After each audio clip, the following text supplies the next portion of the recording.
just thought I'd make a very quick video. Perhaps Eastbourne Borough Council can discuss all of this in their mothers' meetings, their coffee breaks, you know. Be very careful how I'm not going to give out any private information about myself, as in, you know, where I live or the people where I live or anything like that. This has been about the council, the police, and all of that.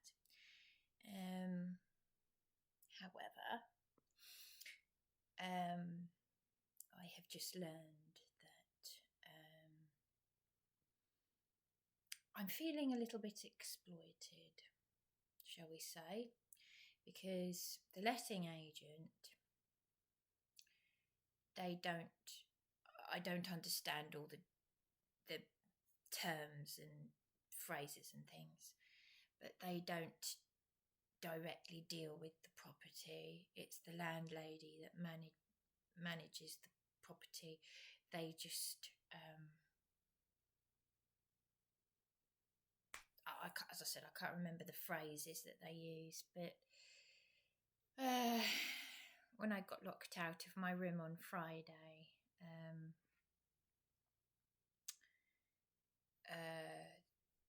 one of the tenants here very kindly gave me her coat and gloves and called the property manager, and they opened the door for me, I believe, early the next day, because everything was in here.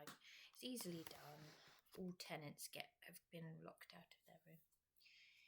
And when you've got a lot of stress in your head, and I left the hotel room key and my purse and everything, including my coat, was in here. Now, on top of this is on top of all the torture, years and years of exploitation and abuse from the council and the police and the lies of social services and all the corruption, everything. So, yeah, you know, and it's very easy to get locked out of your room. The tenants here were telling me how they sometimes get locked out. Now, I was very appreciative that this letting agent, because they're making it as difficult as possible for social tenants to move into private. You know, it's all by design. Everything that's evil, wicked, stressful, it's all by design. We know that, but I was very, very thankful to the managing director of the letting agent until I went there on Friday, and one of the members of staff who showed me the small room here. Initially, he showed me the small room. He was a bit off with me. He had a situation, but that's still no reason to speak to a client like that. So that upset me. And I said, look, I'm wearing one of the tenant's coats. And it was the tenant that was helping me. Now, I appreciate that they do not deal with this property directly, but that's still no way to speak to a client, a tenant. Now, I've just come into the knowledge that the couple who lived in this private rented room for me, in this private rented house share, complained about there being no hot water and no heating. And this is a private rented house. It's so cold that I've been shivering in bed, even with a dressing gown on, with this thick dressing gown. And there was cold water, actual cold water coming out of the hot tap. Now, as awkward as this is, I I've gone from this morning crying and feeling suicidal, wanting to go and end it all because I'm carrying a lot of baggage as it is, to turning it inside out, turn those suicidal feelings inside out and direct them at the people that are causing this. Okay? And it's actually made me very angry that I'm feeling a little exploited because I've only just moved in here. Zoe, the floating support worker from BHT, is supposed to be supporting me. These social workers don't do anything, although they get paid very well. Like, they all get paid well. And I've left several messages for this floating support worker from BHT, and Monique from the council said to ask her for the higher rate of housing benefit, but I'm already feeling angry that I have moved into a room where the couple had complained before me about there being no hot water and no heating, and it wasn't fixed.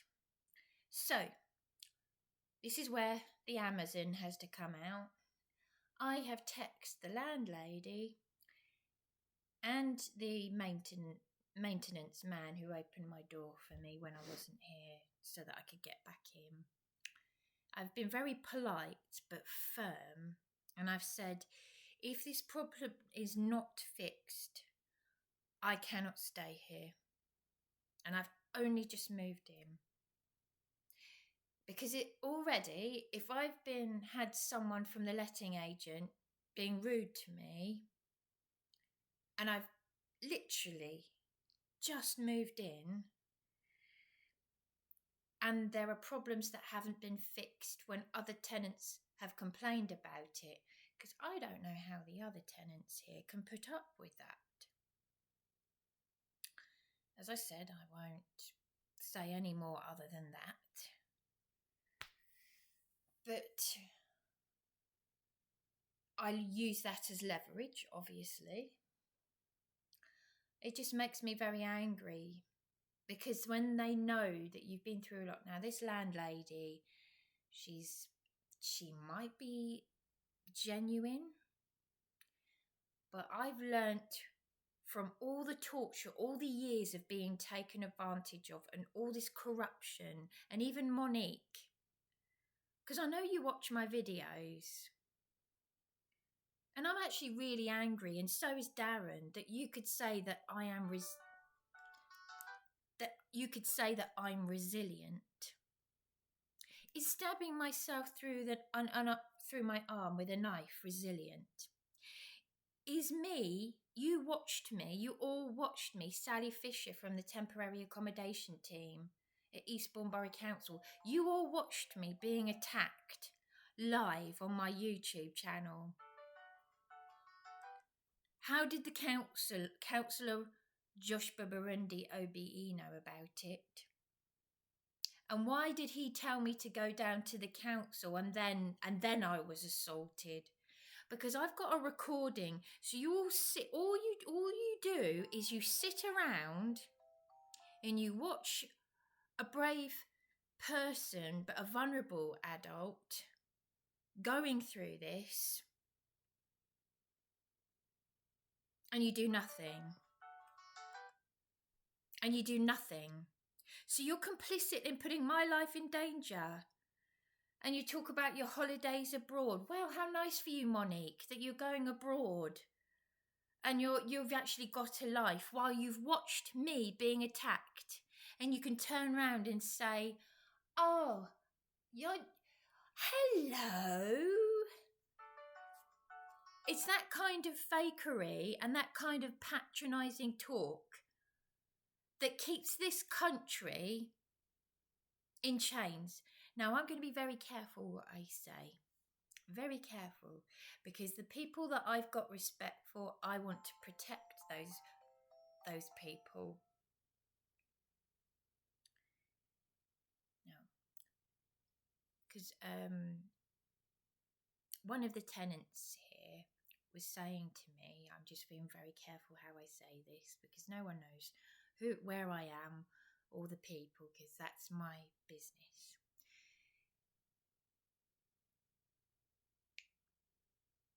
One of the tenants was saying to me that what other people have said, which is,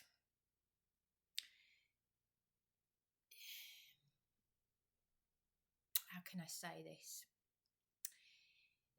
Their late wife used to work for the Eastbourne Borough Council before Lewis took over in 2000.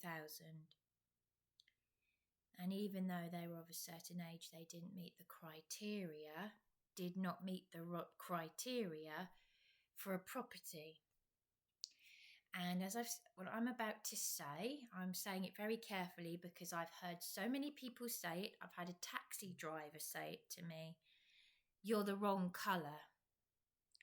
So that means that Eastbourne Borough Council is being racist to its own people, the people that are already here. Because if I'm the wrong colour and I was born in this country, they are being racist to us. Our own country is being racist to us.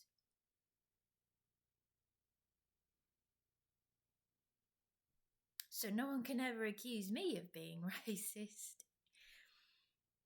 Because I've had it said to me many times, you're the wrong colour. So our councils that we hold accountable for their crimes are being racist to us. But I've had that phrase said to me, you do not meet the criteria. I've heard it all before.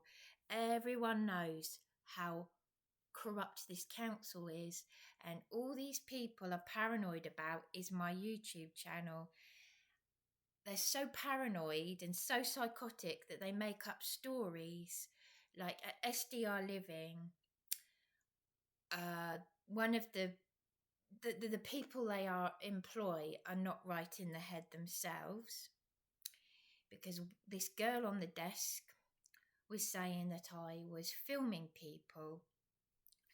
I was filming someone's child. Now, in the first instance, do I honestly come across as some kind of pervert or paedophile? I know female paedophiles exist out there, but I don't think that would be on their corrupt file, do you?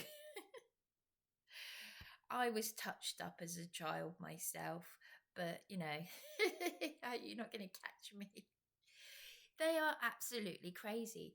And yet the girl that was complaining to this other girl on the desk at SDR Living, she had a smartphone and was filming me. If she was so concerned about her baby, why wasn't she keeping an eye on her baby? But no, she wasn't. She was looking through the window and filming me. That is how deluded these people are. These are the kind of people idiots that I had to deal with in the psychiatric unit. They're not unwell. They're attention seekers.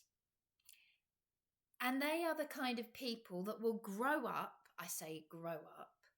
They will be socially engineered to work in these positions at the police, with the council, with the hospitals. They're the kind of nutcases they want in military. It's all part of that MK Ultra mind control weird stuff. But this is what these Luciferians are doing. So the Freemasons, it's one big club and we're not in it.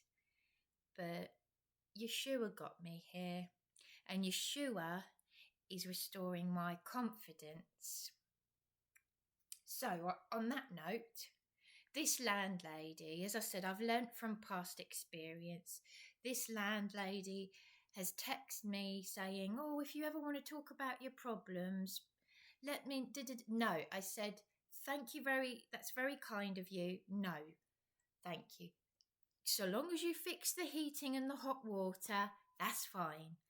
Do not talk to these people about your problems, because all they will do is take advantage of them. I've never met this lady. It doesn't matter whether I'm paying for it or whether the council is paying for it. It's being paid for, and those people that are paid to manage the property, that are paid rent, i.e. the landlady, that are paid for the services, i.e. the letting agent, she wants to manage the property, she's got to sort it out. Because I've made it very clear that if the maintenance man does not fix the hot water tomorrow, I'm not staying here. And I'm not going to be exploited, not in private letting or council run. Because in my emergency accommodation, I had very hot water all the time. We all did. In New Haven. In my childhood best friend's old house, which is now an emergency accommodation, I had hot water and heating all the time. I have not got mug written across me. And as I said to the tenant who let me, as I said to one of the tenants, I said, I've had enough of being taken advantage of. Enough is enough. And I was very grateful to begin with that the letting agent got me in here.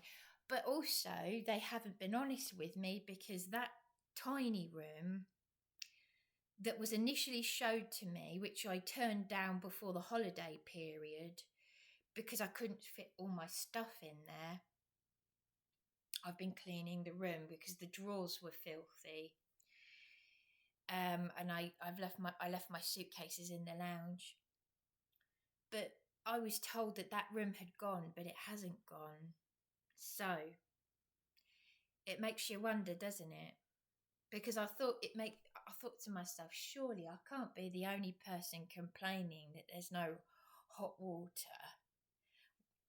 Anyway, so I've started this video by talking about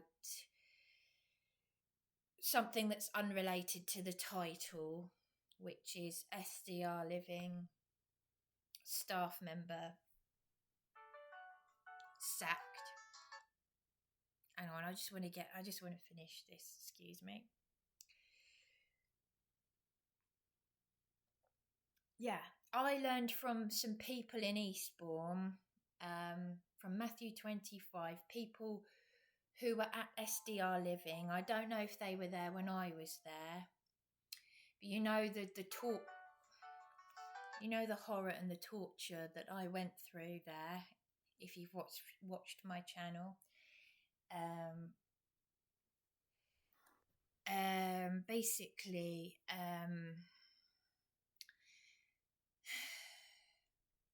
I've just learned from a group of people who were there who've got their issues that Scottish Basil Fawlty has been sacked. Now, there's a Facebook page called Survivors of the Saffron, the Linwood Saffron. And I was there when it was the Linwood.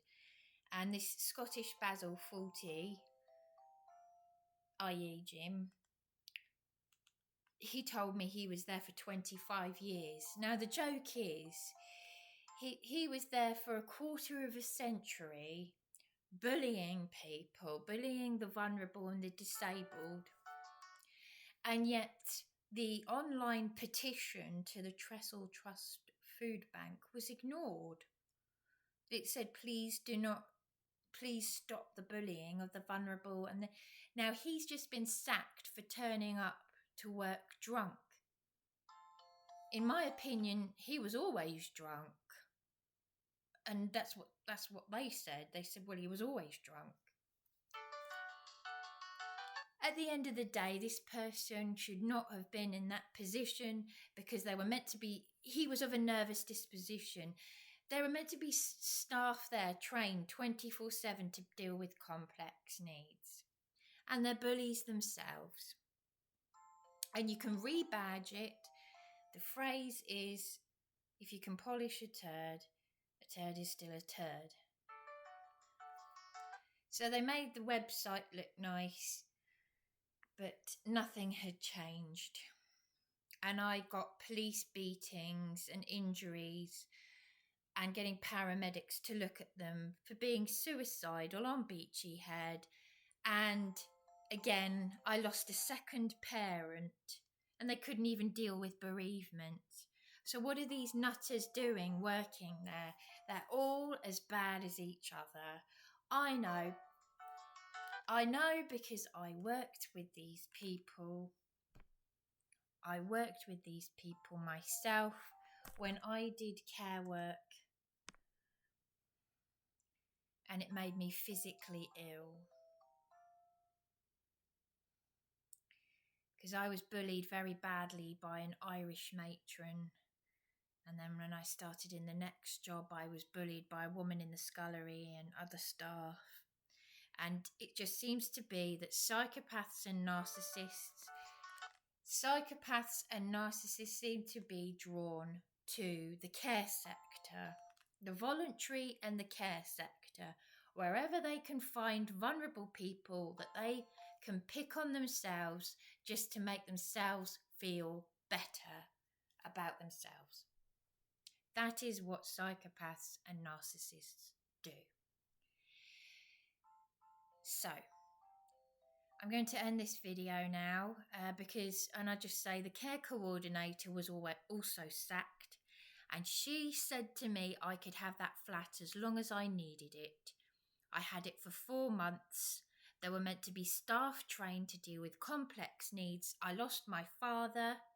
I still need to find out how my father died 2 years ago because the police dragged me out of that accommodation and they beat me, assaulted me, injured me on a world-famous suicide spot, which was literally just up the road from there. Strategically placed, don't you think? Anyway, there we are. Shalom. I'll end on that note.